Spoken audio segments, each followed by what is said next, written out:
Well, hello there. Welcome once more to Kwanchua's Kitchen. And if this is your first time stopping by, I want to say a very warm akwaaba to you. Today I'm sharing with you how to make Mpotompoto. That is pottage. And I'm using Cocoyam. So this is Cocoyam Mpotompoto. I am and I can, and where I come from we call it Mpihuu. So I went to the store, the Asian store, and I got myself some Cocoyam. And this is how it looks. A little different from what we normally have in Ghana, but it works perfect.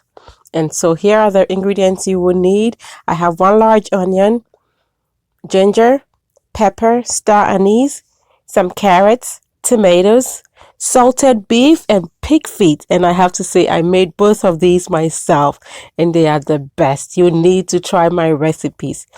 These are some herrings, small herrings, as well as some broken herrings.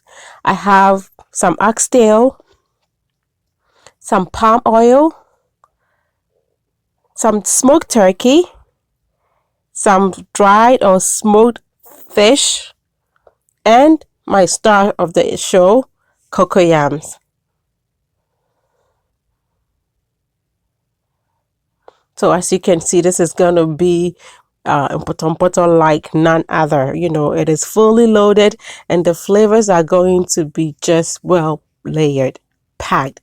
So I start off by making my soup, and so I'm going to start with my meats. And actually this is the real color. I didn't know that I had my flash on. So here are the real colors of the meat. And I blended my onion, ginger, and I have poured that onto my meat, added my 2 star anise, covered, and I'm going to start making my soup. So whilst my meat is cooking, I'm going to peel my cocoyams. So these are very white. They look almost like yams, which makes me think to myself, oh, maybe I'm having yam Mpotompoto, you know, by Mpihuu for the very first time. I have always made it with Cocoyam. I think Cocoyam is what we the Akans or the Adansis. I come from the Adansi area of the Ashanti region, and I think that is what we are used to. But I see a lot of people from other parts of Ghana make it with yam, and I really have to try that. So I'm just going to peel my cocoyams, and when I'm done, I'm going to wash and dice. But let me show you. So the real cocoyams we have in Ghana would have pigmentations all over it, like the one that I just showed you. But this is like white. It's almost as white as yam or potatoes, which is still fine. Sometimes you find the one with the pigmentations. Other times you don't, but it always tastes good whichever way. So my meat is seasoned now. It's steamed, like how we will say in Ghana. It is looking perfect. The tolo beef and that precontre, that's the salted pig feet. I haven't shared the recipe with that with you yet, but I will.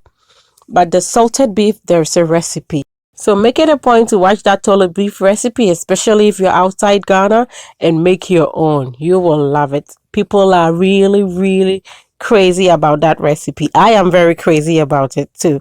So anyway, I've added my tomatoes and carrots, and I am going to let it cook, because this is going to be like a real 1-pot meal. So I will let it cook, and when it's ready, I will blend. Meanwhile, I have finished peeling my cocoyams, washed them, and it's time for me to just cut them up, more like dice, but I don't really care because I'm going to end up mushing it. So it doesn't have to be perfect. I'm just trying to cut it up into like almost bite sizes, you know, and some will be mashed later and some will be in as chunks for texture.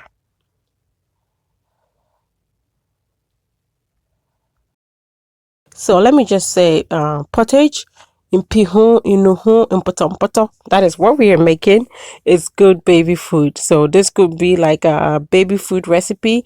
Just omit these meals and you probably just use powdered herring, you know, and it's perfect. My mom used to make it for all of us when we were young. I saw her make it for my 3 siblings after me. They loved it. Of course, we all ate it too. So now our cocoyams are all diced, and we'll just focus on making our soup.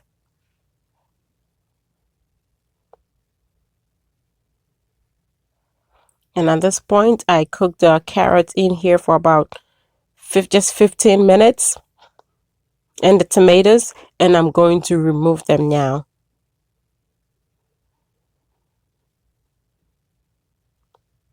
So I just put one pepper in here. These are from my garden. It is hot enough, and this is going to be a big part of Mpotompoto. So like I always say, when you look at my recipe, you don't need to make the full recipe. You could divide it, you know. This is a big pot, and you probably don't need that much food, but I have a whole family. We have guests, and I also want leftovers.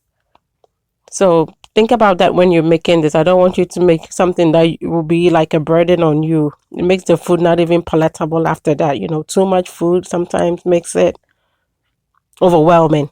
Anyway, so I've added my smoked fish, that's my herring, and my adwene that is in here.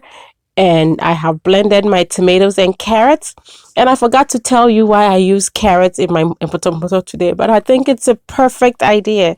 I had only those two tomatoes in my fridge, and I refused to go to the grocery store just for tomatoes because I'm never going to come back home with just tomatoes. So I was like, why don't I just use carrots? You know, I sometimes add that to my light soup, and I want my kids to eat this. They don't like their veggies. So once I made it this way, and they really, really ate this. So it was good. It was a plus. And I was thinking if I had celery, I would have added some celery to it. So when you make it for your kids, you could go ahead and do the same, you know, sneak in some vegetables, and they wouldn't be any wiser. They would not even think there was something like that in. And you will be happy knowing you fed them something good. So my soup, I made it cook for about another 15 minutes after I blended tomatoes and carrots and pepper in it. And now I removed my two-star anise because I don't want them to get mushed up in my Mpotompoto. It's horrible to taste it. And now I've added my diced cocoyams, and I'm going to let this cook until it is almost falling apart, and that would take about 30 minutes. So I never put any salt in my soup from the beginning, the base, because remember it was salted beef and the salted pig feet. So the whole soup was well salted. If it was just soup, I wouldn't have added any salt probably, but because I have the cocoyams, I added salt, and I always say according to your taste. So about 20 minutes into the cooking time, I was just curious to see how it is looking, you know, stirring association for a waha. We can't stop stirring food, and we just can't wait for it to ever be done. It's not done, it's not soft enough yet, so I covered it, and then another 15 minutes later, this is good. Look, it is soft. It is almost like getting mushed up, and this was getting late. I didn't start making this early. I'm hungry. Everybody is hungry. They're back from school and work.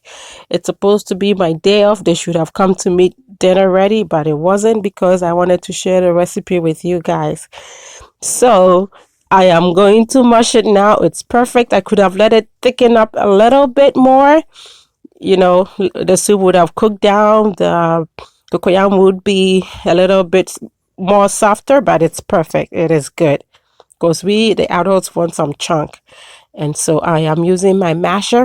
Traditionally, you would have scooped some of the cocoyam into your earthenware pot or your asanka, apotoyo, whatever you want to call it, and blend, you know, grind or mush it up in the pot. But this is contemporary. We want to make it easy on ourselves. We can be slaving all day. So I use my potato masher, and it works perfectly. So now I am just going to let this cook for an extra 10 minutes to thicken up. And that is exactly what it has done now. 10 minutes later, look, beautiful. It makes me want to, I just kept thinking, I wish I had used a pot that was not non-stick, you know, so I would have some crust. So undi Mpihuu ase da wonte ase, unfre crust ya wonte ase. But if you've ever had Mpihuu ase, you know what I mean. You know the crust that it forms, amazing. But this is still so flavorful. It tastes so good. I'm just gonna pretend that I have never tasted Mpihuu before and just focus on what is at hand.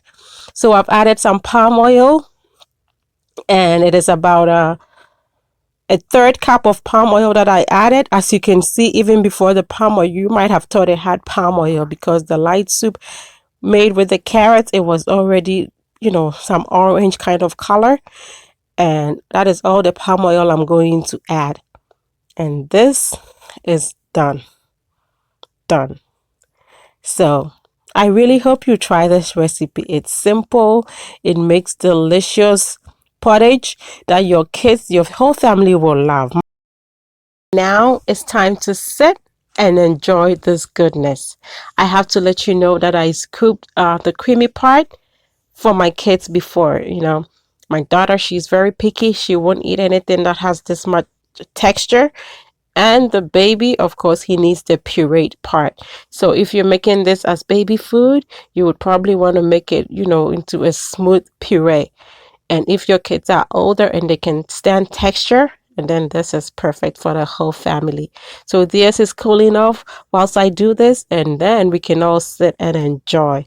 Just look at this beauty. Is this not beautiful? The flavor is on point. The texture perfect. A taste of home. It really makes me think about my late grandmother. I hope you try this recipe.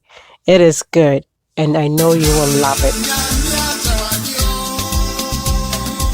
And now a spoonful of goodness. So amazing. I really hope you try this. And until I come your way with something delicious, be loving, be kind, be happy.